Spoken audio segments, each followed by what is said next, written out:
film de GOAT, voilà, tout comme vous. Voilà, petit cœur, merci. Oula, merci pour les 100 abonnés. Attention, je vous fais un petit cœur pour de vrai. Mais c'est le générique, truc de dingue. Les chèvres, les chèvres. Bon, je vous présente vite fait le film. C'est une chèvre qui est accusée de meurtre. Donc un avocat va essayer de la défendre. En gros, c'est ça le pitch. Et on va suivre cette histoire en fait, c'est un monsieur qui nous raconte l'histoire. C'est le neveu de l'avocat, donc de Danny Boone, qui nous raconte cette histoire. Et c'est tout. Je veux dire, vous avez besoin de rien savoir d'autre. Moi, quand j'ai vu la bande-annonce au cinéma, j'étais en mode, bah ouais, ok. Moi, ça me régale. Ça m'a donné juste envie de le voir. Petite parenthèse. Encore merci pour les 100 abonnés. Là, on est à 101 quand je tourne cette vidéo. Merci, juste merci. Je peux rien dire. Vous êtes juste des BG. Voilà, merci. Ça me fait vraiment, vraiment plaisir. Comme vous pouvez le voir, le sang, là, il y a je sais pas si vous le voyez bien, mais il y a un trait rouge pour marquer le sang. Et il y a un nouveau petit trait vert. Bon, on le voit pas trop bien, je pense, mais pour marquer les 101. Donc maintenant, l'objectif, c'est les 500. Il n'y a pas de ralentir. Il n'y a pas de ralentir. On va chercher les 500 en vif, en léger. Voilà, petite certif YouTube. Et comme ça, on est bien.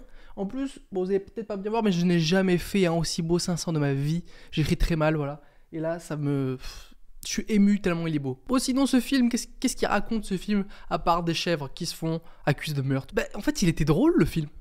Est-ce que j'ai besoin de dire plus? Parce que pour une comédie française, ou une comédie en général même, le but du film, c'est qu'il soit drôle. Et là, il était drôle. Voilà, il était vraiment drôle, j'ai rigolé, j'ai passé un très bon moment. Y a pas besoin de dire plus. C'est le genre de comédie ridicule qui se prennent pas au sérieux et qui font les choses sérieusement. Vous connaissez sûrement cette phrase, cette dicton, cette citation, je sais pas vraiment d'où ça sort de base, mais je pense que vous connaissez. C'est un peu le même délire que les films de Philippe Lachaud. Bon, on aime ou on n'aime pas. En fait, c'est ce genre de comédie qui, tu sais que c'est ridicule, entre guillemets, tu sais que c'est de l'absurde, plutôt l'absurde, je dirais. Et en fait, du coup, il faut accepter de rentrer dans ce genre de monde, d'univers, et tu te dis, ok, c'est de l'absurde, donc peu importe ce qui se passe, je suis ok avec ça, et bon, c'est drôle, c'est pas drôle, après ça, c'est un autre débat. Et c'est là où j'ai un problème avec les comédies françaises, les comédies en général, qui parfois se prennent trop au sérieux dans le marrant, et qui deviennent pas marrants, voire gênants. Parce que c'est pas raccord avec l'univers, avec l'ambiance. Alors que dans ce genre de film, déjà, bon, ça s'appelle Les Chèvres, un avocat qui défend une chèvre, c'est absurde, c'est débile. C'est même un peu le propos du film, on va en parler un peu plus tard. Et donc c'est ok, tu vois, tu rentres dans le film tranquille. Tu te dis, je vais voir un film où on défend une chèvre. Bon, tu sais ce que tu vas voir. Tu vas pas voir le dernier Scorsese.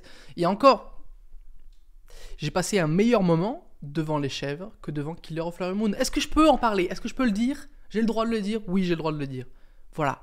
Et mis à part ce côté ridicule, absurde du film, un vrai message politique. Dit comme ça. Bon, pas par rapport à la chèvre, même si le côté juriste, absurde, il y a plusieurs vannes là-dessus, en mode ouais, mais si ça continue comme ça, les gens de mon rang, c'est un noble qui disait ça, vont finir par être jugés aussi. Bon, référence aux nobles qui vont se faire couper la tête. Oui, parce que le film se déroule en 1600 et quelques. Voilà, c'est vrai que j'ai pas précisé. De toute façon, c'est pas d'actualité je crois est-ce qu'on peut toujours accuser les animaux? Parce qu'à l'époque on pouvait, du coup. C'était marrant, ça s'imagine, genre ouais, mon cochon, il est je sais pas quoi, bim, mort le cochon. Ok. J'allais commencer le montage là, mais en fait j'ai oublié de parler de la fin. Sans vraiment parler de la fin parce que je vais pas vous spoiler, hein, mais en vrai la fin m'a vraiment surpris. Genre la fin du film, j'ai fait ah ouais, je m'attendais pas du tout. C'est vraiment une très bonne fin, je trouve. Peut-être que j'ai mal vu les résumés des films et les bandes annonces, etc. Et que en fait tout le monde savait que c'était ça la fin. Mais quand j'ai vu le personnage à la fin, alors c'est très étrange, mais je vous jure que ça m'a vraiment bien surpris. J'étais agréablement surpris et ça m'a fait encore plus apprécier le film, cette fin. Donc je vais évidemment pas vous en parler, mais j'ai adoré cette fin. Vraiment, je dis le mot fin au moins 15 fois, mais ça m'a régalé, ça m'a régalé. Et donc ouais, ce message un peu politique du racisme qu'il y a avec les Savoyans, enfin je crois en vrai dans la vraie vie. Maintenant on dit les Savoyards, mais dans le film je crois qu'ils disent les Savoisans.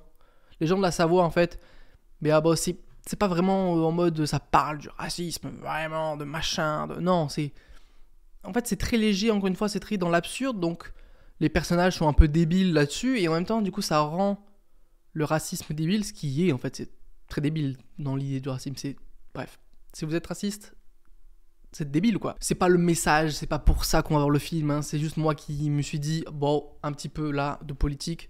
Il y en a un peu partout de toute façon, mais voilà, ça se voyait quand même dans certaines petites vannes par-ci par-là, un peu plus sérieuses, un peu plus mises en avant, où tu te dis, voilà, il y a un petit message quand même derrière. Pareil pour le côté un peu féministe, où à la fin, bah non, j'allais vous spoil. Bon, je sais que pas grand monde va voir cette vidéo et le film, mais je vais quand même pas vous spoil. Mais il y a quand même une scène où tu te dis, ah là, c'est fait pour être féministe, entre guillemets. Voilà, j'utilise le mot féministe, mais j'aime pas trop ce genre de mot qui englobe un peu tout et un peu rien. Je mets des gros guillemets, hein. C'est pas non plus, voilà. Qui m'a pas dérangé d'ailleurs. Peut-être je me défends un peu trop, ça devient suspect. Mais en fait, c'est au contraire, c'est fait intelligemment. C'est pas un message en mode bim, tiens, film féministe, c'est un film novateur qui met les femmes en avant, je sais pas quoi. Non, c'est pas ça, c'est pas du tout ça, c'est un film. C'est normal en fait. C'était cool, voilà, le film. Et il est pas féministe plus qu'un autre, il est normal, c'est un film normal. C'est tout ce que je voulais dire. Les acteurs, on va en parler des acteurs parce que c'est quand même pas le but du film, mais c'est l'essence du film. C'est eux qui portent le film. Danny Boone, très fort. Danny Boone, respect, légende. Bon, il a fait des mauvais films aussi, hein, mais ce film est cool. Je veux dire, il est cool dedans. Sa tête va bien à l'absurde. Vous voyez ce que je veux dire? Respect, hein. Mais j'ai pas son ambiance, son mood, j'ai beaucoup aimé. Jérôme Commander, trop fort. Voilà, en plus en ce moment, je regarde LOL. Enfin, il y a la série, la saison 4 qui est sortie, je crois. Il est dedans. Il est trop drôle, ce mec. Ce mec me régale trop. Et même l'actrice, donc Claire Schust. Normalement, quand je passe son nom, je l'ai noté. D'habitude, j'ai pas les noms, là, je les ai notés. Et bah, elle est cool. Sa voix va trop bien sur le personnage. Cette voix un petit peu insupportable, un petit peu innocente, un petit peu. Stop, faut arrêter de parler, madame. Mais très très bonne actrice. Avec le personnage grotesque. Et oui, Josette, le meilleur perso du film. Sans elle, il n'y a pas de film. Hein. Donc un peu de respect sur Josette. Que dire de plus? Je me gratte l'œil. Que dire de plus? J'ai passé un bon moment devant un film qui est fait pour passer un bon moment. J'ai rigolé devant un film qui est fait pour qu'on rigole. Il y a quelques messages en soum-soum qui passent bien, qui font pas forceur, qui sont normales parce que c'est normal en fait. Moi j'ai kiffé.